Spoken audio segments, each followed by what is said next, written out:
এই ভরপুর মজলিসে আমার পীর ভাইরা রাহমানি ওয়া রাহমাতুল্লাহ, কেমন আছেন আপনারা সবাই? আজকে যে মহান হাস্তি ওরস শরীফে আমরা এসেছি, সেই মহান হাস্তি ওরস কেমনে করতে হয় বাঙালি মুসলমানদেরকে ওনারা শিখিয়েছেন। সাতরা শরীফ কেমনে দেখতে হয়, কেমনে পড়তে হয়, শ্রীগুলি হুজুররা আমাদেরকে শিখিয়েছেন। প্রতিদিন মাদ্রাসার অ্যাসেম্বলি কিভাবে করতে হয়, কি পড়তে হয়, কিভাবে দাঁড়াতে হয়, শ্রীগুলি হুজুররা আমাদেরকে সেটাও শিখিয়েছেন। এইরকম বাঙালি মুসলমান আমরা যারা আছি, ঈমান আকীদা সহ আমাদেরকে সত্যিকার দ্বীন ঈমান যারা শিক্ষা দিয়েছেন, ওনারা হলেন শ্রীকুটি সিলসিলার পীর মাশায়েখ। কথা বলেন ঠিক কিনা? এই হিসাবে হুজুর আল্লামা সৈয়দ আহমদ শাহ শ্রীকুটি রহমতুল্লাহি আলাইহি এই বাঙালি মুসলমানদের জন্য বড় নিয়ামত। আল্লামা তায়েব শাহ হুজুর কিবলা রহমতুল্লাহি আলাইহি বাংলাদেশের মুসলমানদের জন্য বড় নিয়ামত। আল্লামা তাহের শাহ হুজুর মাদ্রাজিল আলী আমাদের জন্য বড় নিয়ামত। আল্লামা সৈয়দ মোহাম্মদ সাবের শাহ মাদ্রাজিল আলী আমাদের জন্য বড় নিয়ামত।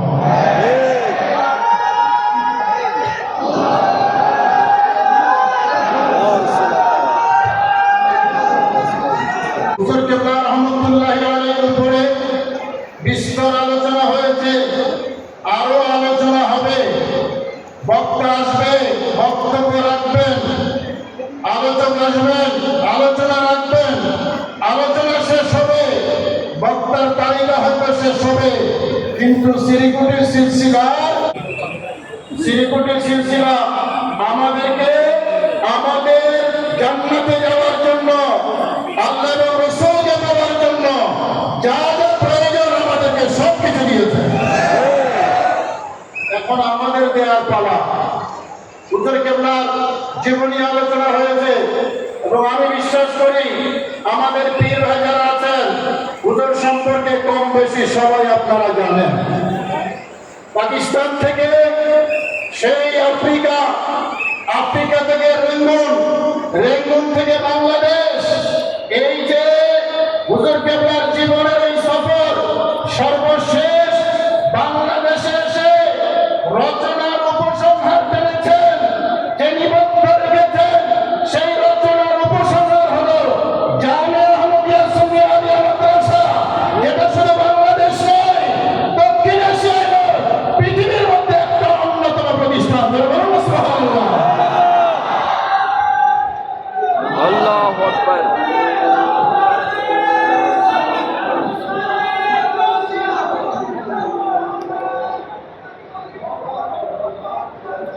আমার ভাইরা, আদাবটা হচ্ছে আমরা একটু আদান পর্যন্ত একটু অপেক্ষা করি।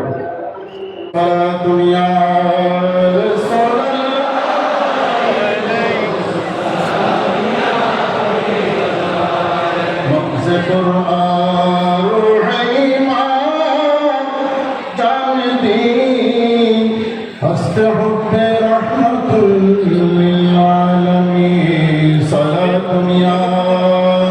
একটা অভিজ্ঞতার কথা।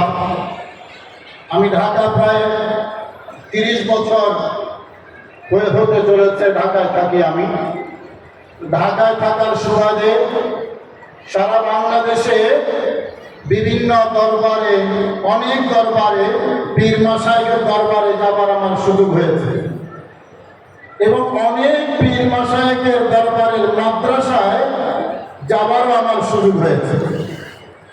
বাংলাদেশে অনেক পীর মাশায়েখের দরবারে অনেক সংস্থা আছে, অনেক ট্রাস্ট আছে, সেই ট্রাস্টের পরিচালনাধীন প্রতিষ্ঠানও আছে এবং এমন ট্রাস্টও আছে যেই ট্রাস্টের অর্থনৈতিক শক্তি আঞ্জুমান থেকে কমপক্ষে 10-20 গুণ বেশি হবে।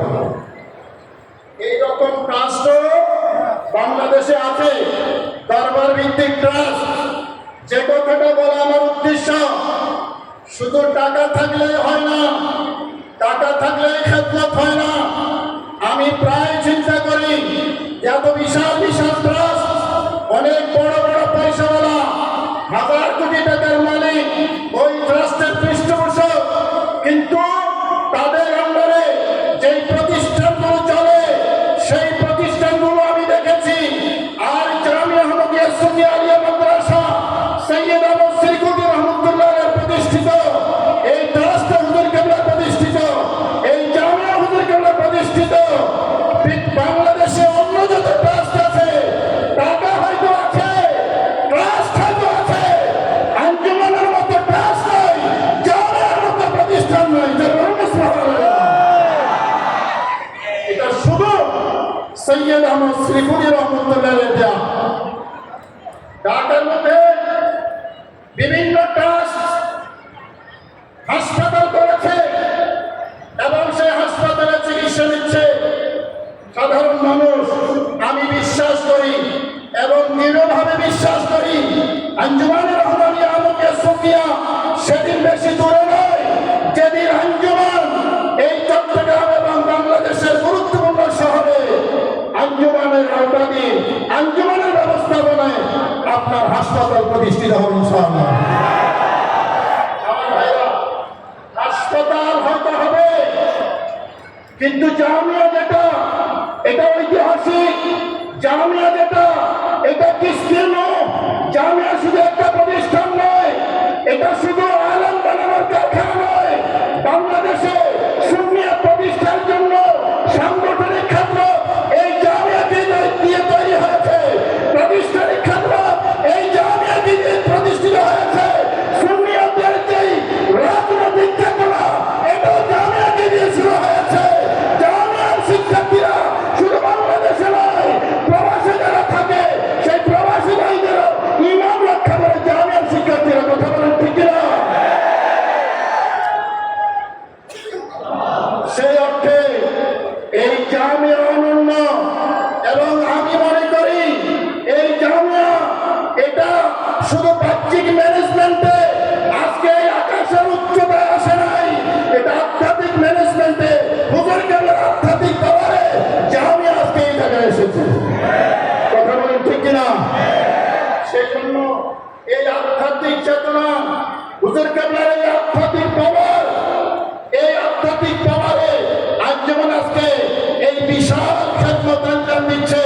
আমার ভাইয়েরা, আমি প্রথমে যে কথাটা দিয়ে শুরু করেছিলাম, আমাদেরকে দ্বীন ঈমান সহ সবকিছু শিক্ষা দিয়েছে সিরিকুটি হুজুররা।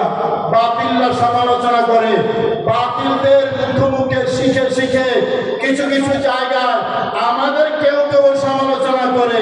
আমার ভাইয়েরা, তারা আঞ্জুমানের যেই ঐতিহাসিক কর্মকাণ্ড, হুজুর কেবলার যে ঐতিহাসিক কর্মকাণ্ড, সেটা তারা দেখে নাই।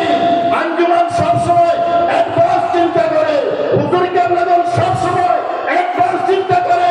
যখন গৌসিয়া কমিটি হুজুর কেবলা প্রতিষ্ঠা করেছেন, এইরকম সংস্থার কথা অন্য দরবার পীর মাশায়েখের মাথার কাছাকাছি বসে নাই। কথা বলেন ঠিক না? প্রতিষ্ঠা করেছেন একেবারে অতি সম্প্রতি যেটা হয়েছে আঞ্জুমান এডুকেশন বোর্ড, হুজুর কেবলা পীরে বাংলার সাবেক শাহ মুফতিজুল আলী যে এডুকেশন বোর্ড ফর্ম করেছেন, যে এডুকেশন বোর্ড তৈরি করেছেন, এটা যে কত বড় যুগান্তকারী একটা পদক্ষেপ, হয়তো 10-20 বছর পরে এটা দেখা যাবে।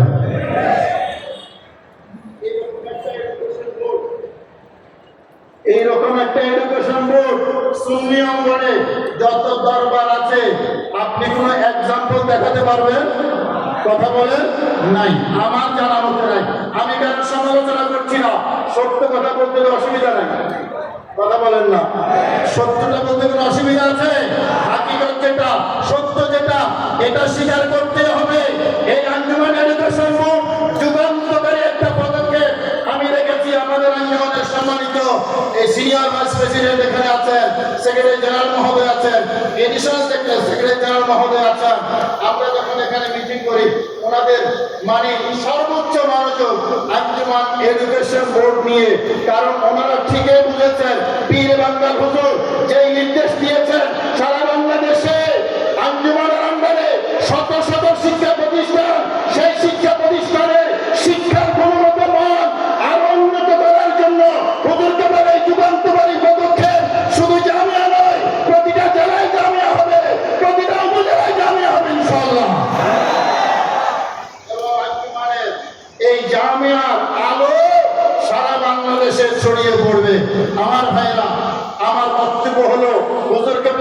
আমাদেরকে দিয়েছেন, এখন আমাদের দেয়ার পালা।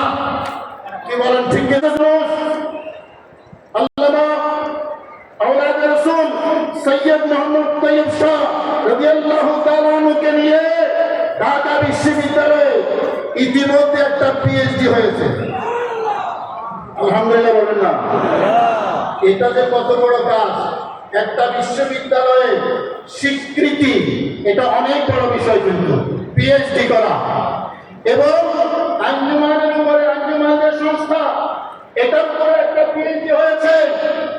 যেই মাসটাকে আলা হযরতের উপরে এই জামিয়া প্রতিষ্ঠিত, সেই আলা হযরতের উপরে একটা পিএইচডি হয়েছে, আঞ্জুমানের উপরে হয়েছে। কিন্তু সৈয়দ আহমদ শ্রীকুটি রহমতুল্লাহের উপরে এখনো কিন্তু গবেষণা কর্ম হয় না। হুজুর কেবলা যে খেদমত এই আফ্রিকা, রেঙ্গুন এবং বাংলাদেশ, হুজুর কেবলাকে নিয়ে পিএইচডি করা যায় না, আওয়াজে যায় না। আমি মনে করি, আমি সবিনয়ে আঞ্জুমানের খেদমতে প্রস্তাব করব, যে সকল পিএইচডি হয়েছে সেই গবেষণা কর্মগুলোকে যত্ন করে আমাদের 3 মাসের উপরে আরো অনেক গবেষণা হতে পারে, অনেক পিএইচডি হতে পারে। যারা পিএইচডি করবে তাদের জন্য বিশেষ প্রণোদনার ব্যবস্থা করা, এটা আমি মনে করি আমাদের নিজেদের দায়িত্ব। কথা বলেন, ঠিক কিনা? আমরা প্রণোদনা ঘোষণা করলে আমাদের শিক্ষার্থী যারা, ছাত্ররা উৎসাহিত হবে, ছাত্ররা অনুপ্রাণিত হবে। আর আরেকটা বিষয়, হুজুর কেবলা রহমতুল্লাহ আলাইহি এই জামিয়াকে আমরা সরকারি বিভিন্ন যে দপ্তর আছে সেই দপ্তরগুলোতে কিভাবে পৌঁছানো যায় এই বিষয়েও আমি আঞ্জুমানের সদয় দৃষ্টি আকর্ষণ করছি। যেমন ইসলামী আরব বিশ্ববিদ্যালয়ের যে সিলেবাস আছে সেই সিলেবাসের মধ্যে যে সকল আপনার সহায়ক গ্রন্থ আছে সেই সহায়ক গ্রন্থের মধ্যে আপনার আঞ্জুমানের প্রকাশনাগুলো সেখানে যদি ইনক্লুড হয় এবং পাক ভারত মহাদেশে ইসলাম প্রচারের ইতিহাসে কিছু মনীষীর নাম আপনার সেই পাঠ্য তালিকায় সিলেবাসের মধ্যে অন্তর্ভুক্ত থাকে, কিন্তু সৈয়দ আহমদ শ্রীকুটি রহমতুল্লাহ আলাইহির নাম আমি সেখানে দেখি নাই। আমি মনে করি আমি সহ আঞ্জুমান জামিয়া সংশ্লিষ্ট যারা আছে এ বিষয়ে আমাদের মনোযোগ দেওয়া দরকার। এই সকল জাতীয় সিলেবাসের মধ্যে আমাদের হুজুর কেবলা, আমাদের মাশায়েখ হযরত, ওনাদেরকে কিভাবে সেখানে ইনক্লুড করা যায়, এটা খুবই গুরুত্বপূর্ণ বিষয়। কথা বলুন, ঠিক কিনা? এটা খুবই গুরুত্বপূর্ণ বিষয়, কারণ এই বাংলাদেশে ইসলাম প্রচারে শ্রীকুটির সিলসিলার অবদান দেখার জন্য চোখে চশমা লাগানো দরকার নাই। এত বেশি খেদমত হুজুর কেবলা আলমের শ্রীকুটি সিলসিলার। এরপরেও আপনার জাতীয় পর্যায়ে বিভিন্ন টেবিলে যখন আলোচনা আসে না, তখন আমরা একটু কষ্ট পাই, একটু আহত হই। আমি মনে করি এ সকল বিষয়ে আমাদের আঞ্জুমান এডুকেশন বোর্ডের সম্মানিত চেয়ারম্যান স্যার, উনিও সকল বিষয়ে অভিজ্ঞ। আমাদের এ সকল বিষয়ে মনোযোগ দেওয়া দরকার। আমার ভাইয়েরা, এই জামিয়া আহমদিয়া সুন্নিয়া আলিয়া মাদ্রাসা, এই মাদ্রাসা একটা বিষয় অনন্য।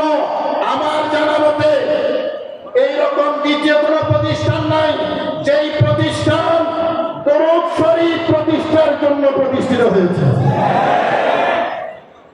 দরুদ শরীফ সিকোয়েন্সটা দেখেন। খাজা চৌধুরী রহমতুল্লাহ আলাইহি সৈয়দ আহমদ শ্রীকুটি রহমতুল্লাহ আলাইহিকে দায়িত্ব দিয়েছেন মজমুয়ে সালাওয়াত রাসূল প্রকাশ করার জন্য, ঠিক কিনা? দরুদ শরীফের কিতাব প্রকাশ করার জন্য যার হাতে দায়িত্ব দিয়েছেন তিনি বাসকায় গিয়ে দরুদ শরীফের আয়াত তেলাওয়াত করলেন, কোনো রেসপন্স পাইলেন না। ওখান থেকে এসে জামিয়া তৈরি করেছেন, তার মানে জামিয়া প্রতিষ্ঠিত হয়েছে দরুদ শরীফ প্রতিষ্ঠার জন্য। সে কারণেই এটাই হলো রিয়েলিটি। এই সিলসিলা এবং জামিয়াওয়ালা যারা, তারা অন্য কিছু করে আর না করে, অন্য কিছু পারে আর না পারে, দরুদ শরীফ তেলাওয়াত ঠিকই পারে। কথা বলেন, ঠিক কিনা? দরুদের পাগল হয়, সে কারণেই প্রতিষ্ঠার জন্য আমার ভাইরা যেই প্রতিষ্ঠানের মূলে দরদ শরীফ আছে, পৃথিবী উৎপালক হতে পারে, ওই প্রতিষ্ঠান কিছু হবে না, কিছু হবে না। যার কারণে আকীদার ক্ষেত্রে খেয়াল করুন, আকীদার ক্ষেত্রে বাংলাদেশে দ্বিতীয় আর কোন প্রতিষ্ঠান পাওয়া যাবে না যেই প্রতিষ্ঠান আকীদার ক্ষেত্রে 100% মেরিয়া। জামিয়া ছাড়া 100% এটা হকের মেরিয়ার, হকের মানদণ্ড। সারা বাংলাদেশে সুন্নি পীর মাশায়েখদের আস্থার জায়গা জামিয়া, বিশ্বাসের জায়গা জামিয়া, ভরসার জায়গা জামিয়া। বাতিলের সাথে কোথাও যদি আটকে পড়ে যায় তাহলে সেখান থেকে বের হওয়ার জন্য সর্বপ্রথম মাথায় যে মাদ্রাসার নাম আসে সেই মাদ্রাসার নাম জামিয়া। কথা বলেন ঠিক কিনা? এটা হলো জামানার গৌসের আলামত। জামানার গৌস কাকে বলে? কুতুবুল ইরশাদ কাকে বলে? সারা আপনার পৃথিবীর পীর মাশায়েখরা যেই প্রতিষ্ঠানের দিকে তাকিয়ে থাকে, যার বেলায়াতের স্বীকৃতি দেয়, যাকে স্বীকৃতি দেয়, যাকে মেনে নেয়, তিনি হলেন গৌসে জামান। কথা বলেন ঠিক কিনা? হুজুর কেবলা যে গৌসে জামান ছিলেন, কুতুবুল ইরশাদ ছিলেন, এটা হলো তার প্রমাণ। আমার ভাইয়েরা, আমাদের আঞ্জুমানের প্রতি আরেকটা দৃষ্টি আকর্ষণ করি। এখন নির্বাচিত গভর্নমেন্ট এসেছে, আমি মনে করি চট্টগ্রাম শহরে বড় একটা স্থাপনা, এক একটা স্থাপনা, আমার সৈয়দা মুসরিকুর রহমতুল্লাহের নামে আরেকটা স্থাপনা, আল্লামা পেশা হুজুর কেবলার নামে আরেকটা বড় স্থাপনা, আল্লামা সৈয়দ মোহাম্মদ তাহের সাহেবের নামে, এইভাবে পীর মাশায়েখদের নামে বড় বড় এক একটা স্থাপনার নামকরণ করা দরকার। কারণ সারা বাংলাদেশের মানুষের উপর ইহসান এই সিলসিলার আছে, কিন্তু সবচেয়ে বেশি ইহসান আছে চট্টগ্রামের উপর। কথা বলেন ঠিক কিনা? সেই জন্য এইরকম বিরাট বিরাট ফ্লাইওভার হয় সরকারি আপনার অর্থায়নে, সেই বড় স্থাপনাগুলোর আমাদের হুজুর কেবলাদের নামে এক একটা কিভাবে নামকরণ করা যায়, এটাও আমি দৃষ্টি আকর্ষণ করছি। আমার ভাইয়েরা, আরেকটা কথা বলে আমি শেষ করব। আজকে এই ফিতনার যুগে বাতিলপন্থীদের এই যে দবদবা, চারদিকে বাতিলপন্থীরা আপনার মাদ্রাসা, মসজিদ, বিভিন্ন প্রতিষ্ঠান দখল করছে, সেই জায়গায় বাংলাদেশের সুন্নি মুসলমানদের আস্থার জায়গা হলো জামিয়া। জামিয়া আছে বলেই আমরা সাহস পাই, সারা বাংলাদেশে সুন্নি মুসলমান সাহস নিয়ে কথা বলতে পারে। এখান থেকে হকের বাণী উচ্চারিত হয়েছে, এখান থেকে হকের বাণী উচ্চারিত হবে এবং সারা বাংলাদেশে হকের বাণী প্রতিষ্ঠিত হবে ইনশাআল্লাহ। আমার ভাইয়েরা, এখন এই ইসলামিক ফাউন্ডেশন সহ বাংলাদেশের সরকারি যে সংস্থাগুলো আছে, সেই সংস্থাগুলো আমরা কারো সমালোচনা করি না। এই দেশে সুন্নি মুসলমান এই দেশে কিন্তু ফেলে দেওয়ার মতো নয়, আমাদের সংখ্যা কিন্তু কম নয়। সুতরাং সুন্নি মুসলমানদের প্রাণের দাবি সংসদ সহ সরকারি বিভিন্ন সংস্থা, বিভিন্ন এজেন্সির মধ্যে আহলে সুন্নাত ওয়াল জামাতের প্রতিনিধিত্ব নিশ্চিত কিভাবে করা যায় সে বিষয়ে আমরা আহ্বান জানাতে চাই। মাদ্রাসা বোর্ড আছে, ইসলামী আরবি বিশ্ববিদ্যালয় আছে, সবার প্রতি আমরা সম্মান রাখি, কিন্তু আমাদেরকে বাদ দিয়ে নয়, এই দেশে আহলে সুন্নাত ওয়াল জামাত এটা কমতে গেলে মেজরিটি, পীর মাশায়েখরা কমতে গেলে মেজরিটি। সুতরাং এই আহলে সুন্নাত ওয়াল জামাতের মতাদর্শ রান্নাঘর থেকে শুরু করে সংসদ পর্যন্ত সুন্নি মতাদর্শ প্রতিষ্ঠিত হোক। আপনারা চান কি চান না? আমাদের চান কি চান না? আমরা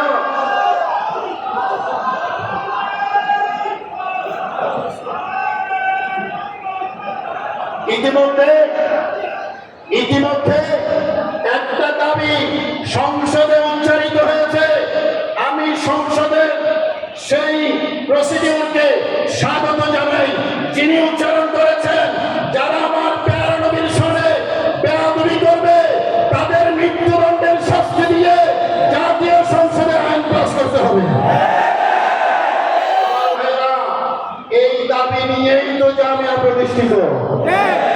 এই দাবি নিয়েই শিলিগুড়ি হুজুররা সেই আফ্রিকা থেকে বার্মা, বার্মা থেকে বাংলাদেশে এসেছে। আমাদের আজীবন দাবি, আমাদের প্রাণাধিক প্রিয় প্যারা নবী রাসূল কারীম সাল্লাল্লাহু আলাইহি ওয়াসাল্লামের শানে যারা পরিমাণ কটূক্তি করা যাবে না। এটাই হলো জামিয়ার শিক্ষা, এটাই হলো জামিয়ার আদর্শ। এই আইন পাস করা এখন সময়ের দাবি। কথা বলেন ঠিক না?